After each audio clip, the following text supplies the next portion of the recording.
তৃণমূল কংগ্রেসের সর্বভারতীয় সাধারণ সম্পাদক অভিষেক বন্দ্যোপাধ্যায়ের আত্মসহায়কের নাম করে হুমকি দিয়ে টাকা আদায়ের অভিযোগে এক ব্যক্তিকে গ্রেপ্তার করল পুলিশ। ধৃতের নাম মিলন কামিলা, বয়স 37। জানা গিয়েছে, শিলিগুড়ি মহানন্দা পাড়ার এক ব্যবসায়ীর কাছ থেকে অভিষেক বন্দ্যোপাধ্যায়ের আত্মসহায়ক সুমিত রায়ের নাম করে ওই ব্যক্তি কিছু টাকা আদায় করে।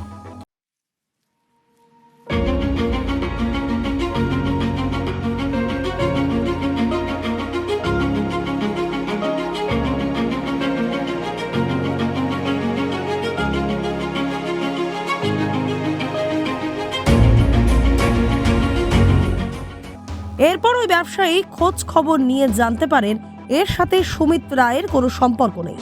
এরপরেই থানায় দ্বারস্থ হন তিনি। ব্যবসায়ীর অভিযোগের ভিত্তিতে তদন্তে নামে শিলিগুড়ি মেট্রোপলিটন পুলিশের খালপাড়া ফাঁড়ি পুলিশ। এরপরেই হোয়াটসঅ্যাপ কলের সূত্র ধরে পূর্ব মেদিনীপুরের ভূপতিনগরে গিয়ে অভিযুক্তকে গ্রেপ্তার করা হয়। জানা গিয়েছে, 2022 সাল পর্যন্ত রাজ্যের এক মন্ত্রীর মেয়ের গাড়ি চালিয়েছে ধৃত। সেই সূত্রে বিভিন্ন সময় ধরে প্রভাবশালীদের পরিচয় দিয়ে চাকরি পাইয়ে দেওয়ার নাম করে অনলাইনে টাকা তুলে গেছে সে। সূত্রের খবর, তার বিরুদ্ধে চাকরি দেওয়ার নাম করে একাধিক প্রতারণার অভিযোগ রয়েছে। অবশেষে চলতি মাসের 16 তারিখ পূর্ব মেদিনীপুরের ভূপতিনগর থেকে তাকে গ্রেপ্তার করে পুলিশ।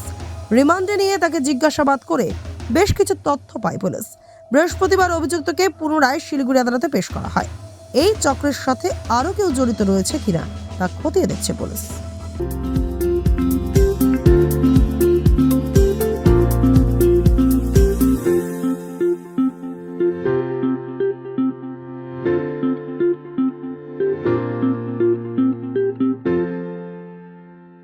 For queries, call +91 9733 99970.